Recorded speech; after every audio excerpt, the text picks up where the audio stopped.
इस rocket, computer, atom, mobile के युग में भी एक ज्वलंत प्रश्न है। कोई व्यक्ति अपने ज्ञान और कर्म को विकसित करना चाहे तो क्या उपाय है? चेतना विशिष्ट शरीर को आत्मा मानने वाले जो भौतिकवादी हैं, जिनको देहात्मवादी कहते हैं, इंद्रिय तादात्म्यापत्ति के कारण वर्तमान तक ही उनकी दृष्टि रहती है। इंद्रियों की गति और केवल वर्तमान तक है। मन की गति भूत, भविष्य, वर्तमान तीनों कालों में है और कालातीत परमात्मा में भी है। इसलिए तैत्तिरीय उपनिषद का अनुशीलन करने पर यह तथ्य सिद्ध होता है कि मन परिमार्जित हो तो भगवत तत्व का विज्ञान प्राप्त हो सकता है। मनोमय कोश में ही वेदों को प्रतिष्ठित माना गया है। तैत्तिरीय उपनिषद में मैं एक संकेत करना चाहता हूँ। आजकल एक शब्द चलता है धर्मनिरपेक्ष, लेकिन विचार करने की आवश्यकता है। किसी भी वस्तु की सत्ता और उपयोगिता जिस पर निर्भर है उसी का नाम धर्म है। योग दर्शन का एक सूत्र इस संबंध में मैं समुद्रित करना उचित समझता हूँ। शब्द ज्ञानानुपाति वस्तु शून्यो विकल्प। बंध्यापुत्र केवल शब्द होता है, कोई वस्तु या व्यक्ति विशेष का नाम बंध्यापुत्र नहीं होता। इसी प्रकार धर्मनिरपेक्ष केवल शब्द होता है, कोई भी वस्तु या व्यक्ति धर्मनिरपेक्ष हो यह संभव नहीं है। फिर से सुनिए, किसी भी वस्तु की सत्ता और उपयोगिता जिस पर निर्भर है उसी का नाम धर्म है। हम शब्दकोश के अनुसार कहें तो धर्म जो धारक होता है, उद्धारक होता है, उसका नाम धर्म है। पार्थिव प्रपंच का उदय स्थान, विलय स्थान, निलय स्थान पृथ्वी है। उसको धारण करने वाली पृथ्वी ही सिद्ध है। पृथ्वी को धारण करने वाला सन्निकट निर्विशेष जल सिद्ध है। जल को धारण करने वाला सन्निकट निर्विशेष अग्नि सिद्ध है।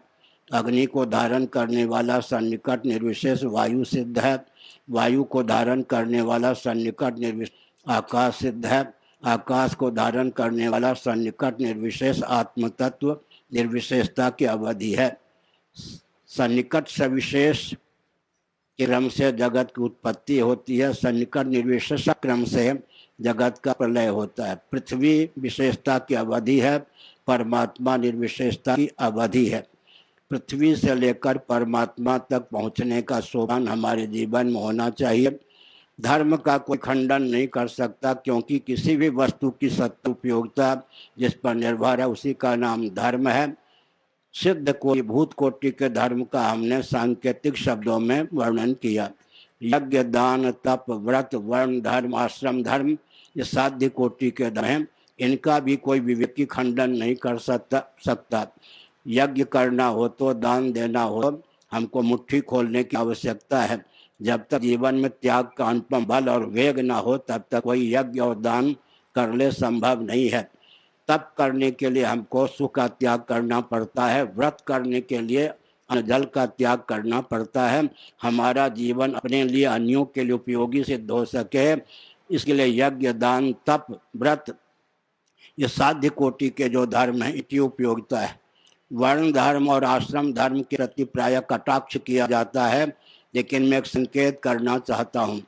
हर व्यक्ति की जीविका जन्म से सुरक्षित हो और हर व्यक्ति का जीवन व्यसन मुक्त हो। साथ ही साथ वेदादि शास्त्र सम्मत कर्म और उपासना आलंबन लेकर हर व्यक्ति में क्षमता हो कि भुवा स्वः जना तप सत्यम, इन लोकों में जो विभूति है मर्त्य लोक में भी कर्षित कर सके, उसका एकमात्र उपाय धर्म ही है।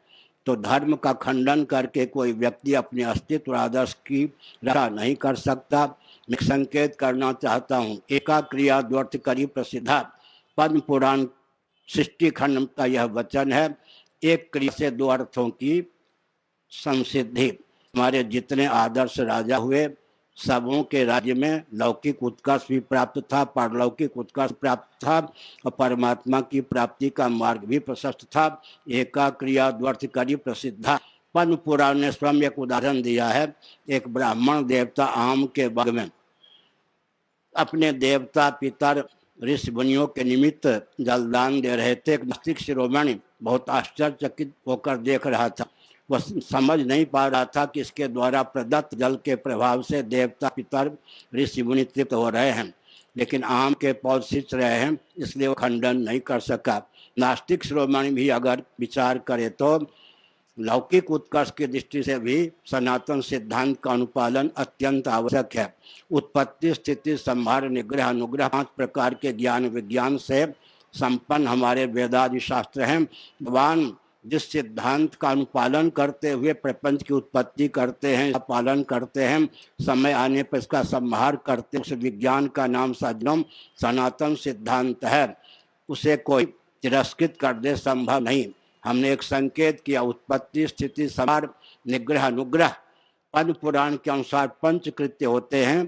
पृथ्वी हमारे सामने है। पृथ्वी में उत्पत्ति नामक कृत्य प्रतिष्ठित है, जल में पालनी शक्ति प्रतिष्ठित है, अग्नि में जलाने की संहार की शक्ति प्रतिष्ठित है, वायु में तिरोधान या निग्रह की शक्ति प्रतिष्ठित है और आकाश में अनुग्रह की शक्ति प्रतिष्ठित है। उत्पत्ति, स्थिति, समृद्धि, निग्रह, अनुग्रह का विज्ञान परिपूर्ण रूप से हमारे वेदादि शास्त्रों में प्राप्त है। एक संकेत करना चाहता हूँ, 32 विद्या 64 कलाओं का वर्णन शुक्र नीति में किया गया। आजकल साइंस और आर्ट ये 2 शब्द बहुत प्रसिद्ध हैं, लेकिन विद्या और कला के 32 भेद विद्या के हैं, 64 भेद कला के हैं। शुक्र नीति में 32 विद्या 64 कलाओं का सन्निवेश है, वर्णन है। हमारे गुरुकुल की शिक्षा पद्धति जब थी तो 32 विद्या 64 कला से संपन्न प्रत्येक व्यक्ति का जीवन होता था। वह व्यक्ति अपने उपयोगी होता था, अन्यों के भी उपयोगी होता था। ये संकेत करना मैं उचित समझता हूँ। हमारा आपका शरीर वसुधैव कुटुंबकम की व्याख्या है। वसुधैव कुटुंबकम का जो वचन है महोपनिषद के 6ठे अध्याय का, इसलिए यह भी औपनिषद सिद्धांत है। वसुधैव कुटुंबकम इधर उधर से आया हुआ यह वाक्य नहीं है। महोपनिषद के 6ठे अध्याय वचन है वसुधैव कुटुंबकम। हमारा आपका जो शरीर है वसुधैव कुटुंबकम की व्याख्या है सज्जनों। उदाहरण लीजिए, माँ के पेट से हम जेर सहित उत्पन्न हुए। गीता का 3रा अध्याय। जेर का मूल रूप क्या है? माँ के पेट में अंडा के रूप में हम रहते हैं। अंडा का मूल क्या है? माता पिता के रजवीर्य का सम्मिलित स्वरूप स्वेद। स्वेद का मूल क्या है? उद्भिद। इसका अर्थ हमारा जो जीवन है ये अपने आप में क्या है? वसुधैव कुटुंबकम की व्याख्या है। यह शरीर जरायुज है, इसका मूल रूप अंडा है, अंडे का मूल रूप स्वेद है, स्वेद का मूल रूप उद्भिज अन्न है। इस प्रकार से स्वप्नावस्था में मनसिज प्राणी हो जाते हैं। स्वप्न साक्षी की दृष्टि से विचार करें हैं तो हम स्वयंभू प्राणी होते हैं। इसका अर्थ वसुधैव कुटुंबकम की व्याख्या ही हमारा आपका जीवन है। मैं एक संकेत करना चाहता हूँ, हर व्यक्ति की जीविका जन्म से सुरक्षित और हर व्यक्ति का जीवन दुर्व्यसन मुक्त। हर व्यक्ति के जीवन में वेदादि शास्त्र सम्मत कर्मोपासना के बल पर अद्भुत पराक्रम और वैभव प्राप्त करने की क्षमता। रॉकेट, कंप्यूटर, एटम, मोबाइल के युग में भी इसका तिरस्कार कौन कर सकता है? बृहदारण्यक उपनिषद में बताया गया कि अगर हम अपने ज्ञान और कर्म को विकसित करना चाहते हैं तो हमारी बुद्धि की बलिहारी इसी में है कि हम वेदादि शास्त्रों को अपनावें। वेदादि शास्त्र सम्मत कर्मकांड, उपासना कांड, ज्ञान कांड का पालन भी संभव है जब हम एक वाक्य पर ध्यान दें। देह के नाश से जीवात्मा का नाश नहीं होता, देह के भेद से जीवात्मा में भेद की प्राप्ति नहीं होती। भगवत कृपा से, भगवान सागर की कृपा से, नारायण भगवान कृपा से कदाचित हम आपको 5 मिनटों के लिए दिव्य चक्षु की प्राप्ति हो जाए। हम संकल्प करें कि अनादिकाल से अब तक जितने शरीरों को हमने सब बना दिया है, हमारे द्वारा त्यागे गए उन सभी शरीरों का एक कालावच्छेदन हमको दर्शन प्राप्त हो। तो हम यहाँ जितने बैठे हैं, एक एक जीव के द्वारा त्यागे गए शरीर से कोटि कोटि ब्रह्मांड पट रहे। हमारे राज्यपाल महोदय गणित के विशेषज्ञ हैं। हमने गणित की परिभाषा की है गुरु गोविंद और ग्रंथ की कृपा से। गणे की गणना अगणित की लक्षणा का नाम गणित है। गणे की गणना और अगणित की लक्षणा का नाम सज्जनों गणित है। ईश्वर के कार्यालय में भी लेखा जोखा नहीं है। एक एक जीव ने अनादिकाल से अब तक कितने शरीरों को सब बना दिया है।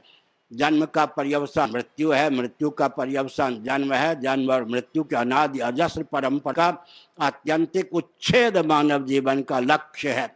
भगवान श्री कृष्ण ने अद्भुत ढंग से इसको उद्भाषित किया। गीता का 5वां अध्याय, यही तैर्जिता सर्गो ये साम साम्य स्थितम मनः निर्दोषम समम ब्रह्म तस्मात् ब्रह्मते स्थिता। कोई भौतिकवादी भी क्यों ना हो, तो कुछ अनात्मक प्रपंच जड़ जगत है उसको विषम और सदोष मानने के लिए बाध्य है। हाथ कंगन को आरसी किया। जितने उच्च कोट के भौतिकवादी हैं, वस्तुतः तो भौतिकवादी भी कहने योग्य नहीं है। किसी भी भौतिकवादी को पृथ्वी का, जल का, तेज का, वायु का, आकाश का, पंचभूतों का सम्यक ज्ञान हो ही नहीं सकता। हाथी के पाँव में सबका पाँव जो अध्यात्मनिष्ठ होता है उसी को पंचभूतों का सम्यक ज्ञान होता है। भौतिकवादी शब्द ही है, भौतिकवादियों को तो बहुत पंचभूतों का ज्ञान भी ठीक से नहीं है। हमने एक संकेत किया सज्जनों, क्या संकेत किया? हमने यह संकेत किया कि ज्ञान और कर्म को विकसित करने के लिए वेदादि शास्त्रों का आलम्बन लेना आवश्यक है। वेदादि शास्त्र सम्मत कर्मकांड, उपासना कांड, ज्ञान कांड के पालन के लिए इस तथ्य को समझने की आवश्यकता है कि देह के नाश से जीवात्मा का नाश नहीं होता, देह के भेद से जीवात्मा में भेद की प्राप्ति नहीं होती।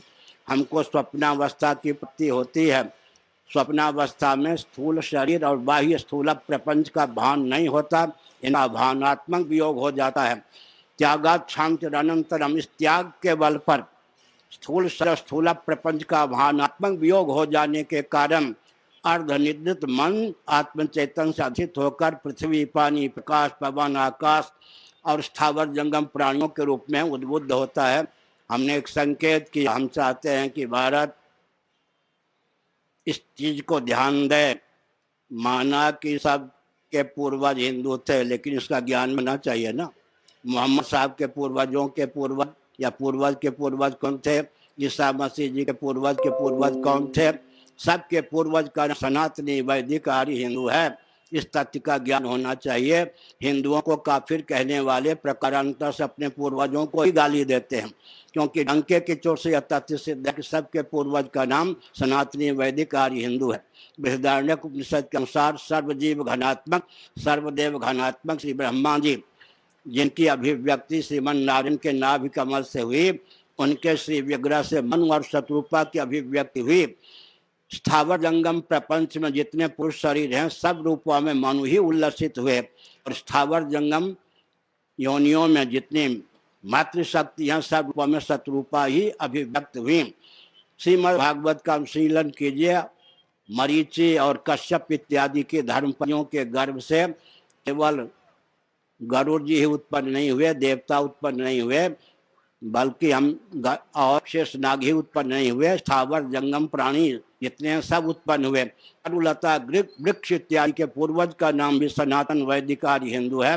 इस दृष्टि से हमने कहा सनातन सिद्धांत के अनुपालन की आवश्यकता है, उसे समझने की आवश्यकता है। इस रॉकेट, कंप्यूटर, एटम, मोबाइल के युग में भी दर्शन, विज्ञान और व्यवहार तीनों में सामंजस्य साधने की क्षमता केवल सनातन सिद्धांत में है। एक दृष्टांत में देना इस संबंध में उचित समझता हूँ। किसी की निंदा में तात्पर्य नहीं है। निंदा निंद्यम निंदितुम प्रवर्तते अपितु विधेयम स्तोतुम। बुश महोदय, जिनके अमेरिका के राष्ट्रपति रह चुके थे, बुश महोदय स्वयं भी एक बार अमेरिका के राष्ट्रपति रह चुके थे, दूसरी बार अमेरिका के राष्ट्रपति के पद पर शपथ ग्रहण करने वाले थे। अंग्रेजी में वाक्यों को उन्होंने बोला, हिंदी में उसका अर्थ होता है, मैं जन्मजात क्रिश्चियन हूँ, बाइबल में मेरी पूर्ण आस्था है, परंतु आधुनिक विज्ञान ने बाइबल की सृष्टि संबंधी मान्यता पर पानी फेर दिया है। इतने अंशों में मैं बाइबल से सहमत हूँ। हो गया। इसका अर्थ क्या है? आधुनिक विज्ञान ही जिनकी मान्यता पर पानी फेर दे, कितने समय तक? इसलिए हमने संकेत किया। संपूर्ण वैदिक वाङ्मय की बात छोड़ दीजिए। श्रीमद् भागवत गीता केवल 700 श्लोक हैं। बहुत से श्लोकों हमारे माननीय राज्यपाल महोदय ने अभिव्यक्त भी किया, मुझे प्रसन्नता हुई। 700 श्लोकों की बात छोड़ दीजिए, ऋग्वेद के 10वें मंडल में नासदी सूक्तम में केवल 7 मंत्र हैं। उन 7 मंत्रों के माध्यम से सृष्टि का जो स्वरूप चित्रित किया गया है, कोई भी दार्शनिक वैज्ञानिक उससे मार्गदर्शन प्राप्त कर सकता है, उसका खंडन नहीं कर सकता। इस रॉकेट, कंप्यूटर, एटम, मोबाइल के युग में भी सनातन सिद्धांत एकमात्र उत्कृष्ट है, सबसे उत्कृष्ट है। संकेत करना चाहता हूँ इस अवसर पर भगवान सागर को साक्षी मानकर, शेष शाही भगवान विष्णु को साक्षी मानकर, समुद्र में निवास करने वाले शेष शाही भगवान विष्णु को साक्षी मानकर कहना चाहता हूँ, आज पूरे विश्व को राजनीति और विकास की परिभाषा का ज्ञान होना चाहिए। संयुक्त राष्ट्र संघ भी मेरे इस वाक्य पर ध्यान दे। वेदादि शास्त्र सम्मत राजनीति और विकास की परिभाषा क्या हो सकती है? सुसंस्कृत, सुशिक्षित, सुरक्षित, संपन्न, सेवा परायण, स्वस्थ, सर्वहितप्रद व्यक्ति और समाज की संरचना वेदादि शास्त्र सम्मत राजनीति और विकास की यही परिभाषा है। कौन खंडन करेगा? सुसंस्कृत, सुशिक्षित, सुरक्षित, संपन्न, सेवा परायण, स्वस्थ, सर्वहितप्रद व्यक्ति और समाज की संरचना राजनीति की परिभाषा है। तो हमने बताया अर्थ के जैसे भी सनातन सिद्धांत सर्वोत्कृष्ट है। हर व्यक्ति की जीविका जन्म से सुरक्षित, हर व्यक्ति का जीवन दुर्व्यसन मुक्त, हर व्यक्ति के जीवन में वेदादि शास्त्र सम्मत मंत्र के प्रभाव से ऊर्ध्व लोकों में जो संपत्ति है उसे प्राप्त करने बल और वेग आज समझना चाहिए। बृहदारण्यक के अनुसार मैं बोल रहा हूँ। आज जो देवराज इंद्र के पद पर प्रतिष्ठित हैं, अभी वे भारतवर्ष में, कौन सा भारत? बृहद भारत। कभी वे बृहद भारत में यज्ञ में अधिकृत थे, हमारी आपकी तरह मनुष्य शरीर में थे। उन्होंने वेदादि शास्त्र सम्मत कर्म उपासना का आलम्बन लिया, जिस प्रभाव से देह त्याग के बाद वे कालांतर में देवराज इंद्र के पद पर प्रतिष्ठित हुए। आज जो ब्रह्मा जी के पद पर प्रतिष्ठित हैं, बृहदारण्यक उपनिषद का अनुशीलन करिए कौन है? कभी वे मर्त्य लोक में बृहद भारत में याग में अधिकृत सत्पुरुष थे, हमारी आपकी तरह। उन्होंने ब्रह्मा जी के को प्राप्त करने के लिए वेदांत शास्त्र सम्मत कर्म और उपासना का आलम्बन लिया, जिसके प्रभाव से आज ब्रह्मा जी के पद पर प्रतिष्ठित हैं। आज सूर्य के पद पर कौन प्रतिष्ठित हैं? चंद्रमा के पद पर कौन प्रतिष्ठित हैं? इसका अर्थ क्या है? पूरे विश्व को जीवन शक्ति प्रदान करने वाले, पूरे विश्व को उद्भासित करने वाले सनातन वैदिक आर्य सत्पुरुष ही होते हैं। वेदादि शास्त्र सम्मत कर्म कांड, उपासना कांड का आलम्बन लेकर ही व्यक्ति लोक लोकांतरों में जा सकता है, दिव्य गति प्राप्त कर सकता है।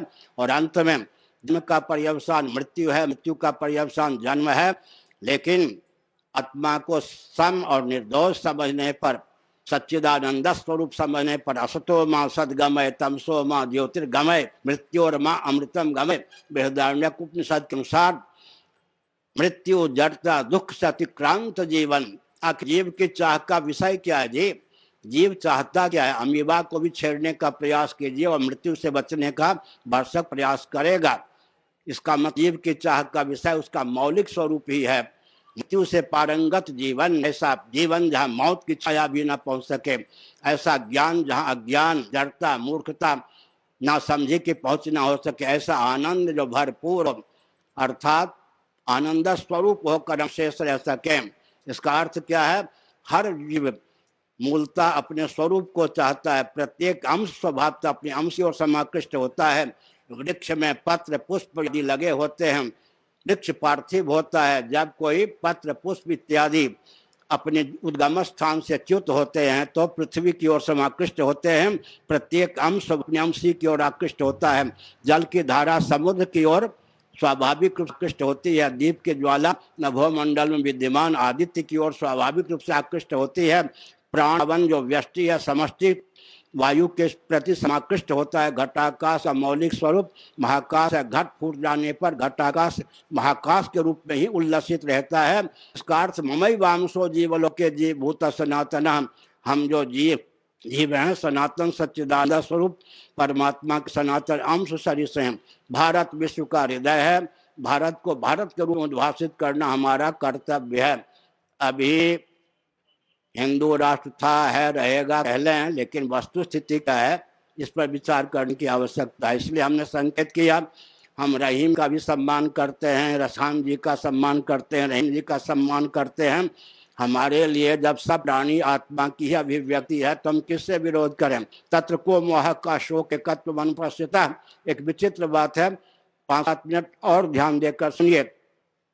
विश्व में बहुत से ऐसे हैं जो ईश्वरवादी हैं, लेकिन हमारे पूज्य गुरुदेव ने एक निबंध लिखा भक्ति सुधा, जो कि गीता प्रेस से प्रकाशित है। नास्तिक भी आस्तिक जो अनीश्वरवादी हैं, उनकी चाह का जो सचमुच विषय है उसी का नाम तो ईश्वर है। विश्व में कोई भी सचमुच में ईश्वर को न मानने वाला है ही नहीं, क्योंकि हर जीव की चाह का जो मौलिक विषय है उसी का नाम ईश्वर है। जो मृत्युंजय है, सदरूप है, जीव की चाह का विषय है वही ईश्वर है। तो अखंड ज्ञान स्वरूप चिद्रूप है, उसी का नाम ईश्वर है। जो आनंद स्वरूप है उसी का नाम ईश्वर है। तो हमने संकेत किया हर जीव की चाह का जो मौलिक विषय है उसी का नाम ईश्वर है। अगर कोई अपने आप को अनीश्वरवादी कहता है तो भ्रम है, क्योंकि उस चाह का विषय ही सचमुच में ईश्वर है, परमात्मा है। सत्यम ज्ञान अनंतम आनंदम ब्रह्म। हमने एक संकेत किया, महाप्रलय में सजाति विजाति स्वगत भेद शून्यम, देशकृत कालकृत वस्तुकृत परिच्छेद विनिर्मुक्त सदघन चिदघन आनंद घन पात्म तत्व ही शेष था। आज सर्व रूपों में वही उल्लसित है। ईश्वरवादी दो प्रकार के होते हैं। एक ईश्वरवादी वो जिनका ईश्वर जगत बना सकता है, जगत बन नहीं सकता, इसलिए उनका ईश्वर साक्षात अवतार नहीं ले सकता। आज समाजी सज्जनों का ईश्वर जगत बना सकता है, केवल निमित्त कारण है, बन नहीं सकता। अभिनिमित्तोपादान कारण नहीं है, इसलिए सत्यार्थ प्रकाश सीमा का ईश्वर अवतार नहीं ले सकता। स्वामी दयानंद जी के मत में मुक्त जीव का अवतार होता है, परमात्मा का अवतार नहीं होता। नैयायिकों का ईश्वर अवतार नहीं ले सकता, वैशेषिकों का ईश्वर अवतार नहीं लेता है। कुरान शरीफ और बाइबल की सीमा का ईश्वर अवतार नहीं ले सकता। शेश्वर सांख्यवादी योगों का ईश्वर अवतार नहीं ले सकता। हमारा ईश्वर अवतार क्यों लेता है? क्योंकि वह जगत बनाता भी है, जगत बनता भी है, अर्थात जगत का अभिन्न निमित्त आदान कारण है। यह आरती का समय अश्लील मनोरंजन का क्षेत्र न बन जाए, इसलिए भगवत पास से आरती प्रारंभ की गई थी। आप सबों की सहानुभूति। श्री राम जय राम, जय जय राम। धर्म की जय हो, अधर्म का नाश हो। हाँ, एक बात कह दें, जगत गुरु शंकराचार्य भगवान की। 2 वर्ष पहले उड़ीसा के शासतंत्र ने गोवर्धन मठ पुरी पीठ को स्वतंत्र स्टेट घोषित किया। ध्यानपूर्वक सुनिए। अंग्रेजों के शासनकाल में गोवर्धन मठ पुरी पीठ जैसे स्वतंत्र स्टेट था, वैसे ही हमारे कहने पर उड़ीसा के शासन तंत्र ने गोवर्धन मठ पुरी पीठ को 2 साल पहले स्वतंत्र स्टेट घोषित किया। आज गोवर्धन मठ पुरी पीठ शासन तंत्र के द्वारा भी स्वतंत्र स्टेट के रूप में उद्भाषित है। इसकी अनुकृति अन्यत्र भी होनी चाहिए। हर हर महादेव। जगत गुरु शंकराचार्य भगवान की।